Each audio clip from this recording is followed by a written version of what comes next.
Diamo ora un'occhiata ai giornali italiani, come i giornali italiani si preparano a commentare l'avvenimento. Un'occhiata alle edizioni che saranno in edicola domattina, le ultime edizioni appena sfornate dalle rotative Corradino Mineo. Diciamo subito che c'è un solo titolo, troverete un solo titolo sui giornali di domani e il titolo è Saddam mi ritiro. Quando nella precedente edizione del nostro telegiornale vi avevamo dato l'edicola, solo uno dei quotidiani aveva avuto il tempo di cambiare il titolo d'apertura perché la notizia è arrivata in Italia poco prima della mezzanotte, quindi per i giornali molto tardi. Ma vediamo immediatamente i titoli e cerchiamo di capire se qualche giornale già dà un'interpretazione di questo ritiro. La Repubblica l'avevamo già vista nella precedente edizione, Saddam mi ritiro, poi si insiste sulla battaglia di carri intorno a Kuwait City e naturalmente anche su uno Scud iracheno che fa strage di soldati USA. Si insiste poi sull'appello all'ONU di Mosca. Vediamo il Gazzettino, sono naturalmente i giornali che ci sono arrivati con le ribattute, come si dice in gergo, dopo la notizia del ritiro, Saddam ci ritiriamo, e sul Gazzettino troviamo anche un articolo, questo pendolo, dei nostri commenti, certe volte molto preoccupati per le scelte della coalizione, in qualche altro caso invece molto soddisfatti, molto più ottimisti. Qui sul Gazzettino c'è un articolo di Gianni Montagni che si intitola Gli azzardi di Bush. L'Unione Sarda, Saddam annuncia mi ritiro. Lo stesso titolo dappertutto, ve l'avevo anticipato, clamorosa ed improvvisa svolta nel cuore della notte. Sulla Stampa, dove vi avevamo letto in parte un articolo di Norberto Bobbio che rimane anche con la ribattuta, ovviamente, perché è un articolo che va ben oltre diciamo, la contingenza. L'articolo di Norberto Bobbio è L'etica della guerra, è il titolo.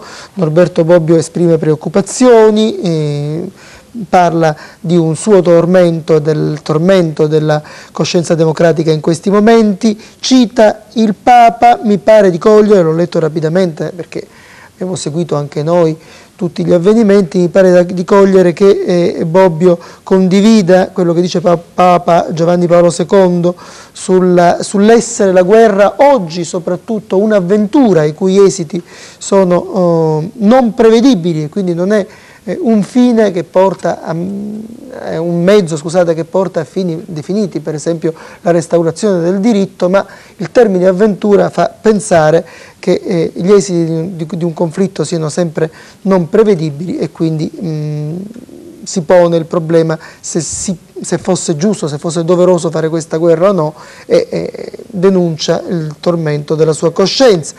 La Stampa, il titolo comunque nuovo, la ribattuta è Saddam ordina il ritiro. Poi quello che era il titolo precedente, tenaglia sul Kuwait, già arresi 25.000 soldati iracheni. E poi l'annuncio di Radio Baghdad alle 23:55, dopo le pesanti sconfitte sul campo. Quindi la Stampa ritiene che la chiave di interpretazione di questa mossa di Saddam sia soprattutto militare. Vediamo la Sicilia, ci è arrivata in questo momento. Saddam si ritira dal Kuwait, nella notte gli iracheni avrebbero cominciato, questa notizia che vi abbiamo già dato, a ripiegare verso il confine. Bush, non c'è ancora un annuncio ufficiale, per noi la guerra continua. È il titolo della Sicilia di un articolo di Francesco Ricciu, che è uno dei commentatori politici, vivo o morto, evidentemente vivo o morto, il riferimento è a Saddam.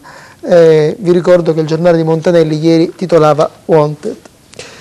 Il Mattino di Napoli, vedete i giornali ci arrivano, vi li facciamo vedere, ore 23:35, un annuncio della radio irachena, Baghdad ci ritiriamo, le forze di Saddam starebbero già ripiegando, Bush scettico, per ora la guerra continua. Poi un articolo di Michele Tito che credo riguardi anche l'informazione, il silenzio non aiuta la pace. Qui dobbiamo dire che noi ci muoviamo, noi tutti, in condizioni non semplicissime perché è caduta un velo di censura più rigoroso sulle notizie che vengono dal Golfo. Per esempio tutte queste notizie militari ve le diamo con fonti che spesso non è possibile controllare direttamente. Il Messaggero, giornale romano, Saddam annuncia il ritiro. Vicino alla disfatta militare, ecco l'interpretazione, il dittatore ordina alle sue truppe allo sbando di lasciare il Kuwait, ma l'offensiva alleata, dice il Messaggero, continua a tenaglia. Il giornale, Saddam, ci ritiriamo, mentre il presidente Bush aveva affermato che le operazioni militari procedono meglio del previsto. L'annuncio da Radio Baghdad, ma gli USA sono scettici, la guerra continua. E poi l'articolo di fondo di Mario Silvestri si intitola Tiro al bersaglio, immagino sui carri armati iracheni e su Saddam. Finisco questa serie di giornali con le ribattute con La Nazione di Firenze. L'Iraq si ritira, annuncia sorpresa di Baghdad, cautela di Bush, e poi scud su Daran, strage di soldati USA, che è una cosa che naturalmente avrà un'eco forte in America e forse anche nel mondo arabo. Per ora è tutto.